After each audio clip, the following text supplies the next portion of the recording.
Hello, in this tutorial we are going to learn about application button.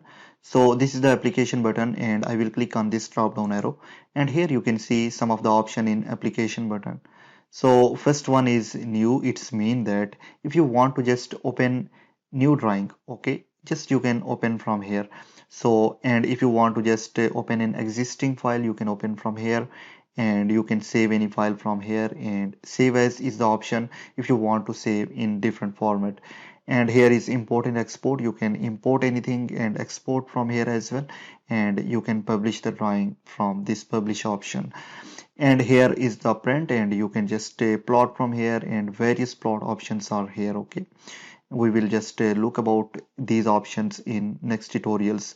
And here is one more option, that is drawing utilities, and from here you can just set the drawings unit. In later tutorial we will learn about how to set unit in AutoCAD.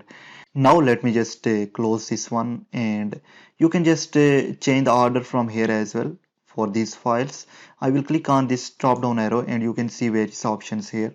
For example, right now it is selected as by order list, and here you can see by access date as well, by size and by type as well. Okay, you can choose any up from here. Okay, so I will choose by order list, and you can just change the preview from here as well. I will click on this drop down arrow, and right now it is small icons, and you can change it into large icons and small images and large images as well.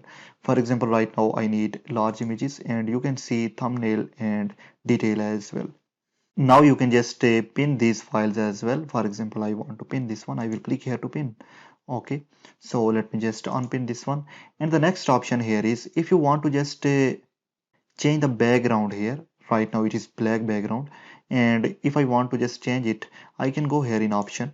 Okay, and from here I will just go in display. This is a display tab, and from here I will just select the color, and you can choose any of the color from here. Right now it is black color, so I can choose any of the color. For example, I need white, so I will click here and I will apply this one. You can see it is going to change here, so you can change the color from here as well. Okay, and I will just choose again black, and I will just click on apply and close, and then I will apply this one. So this is all about this session. I will see you in the next.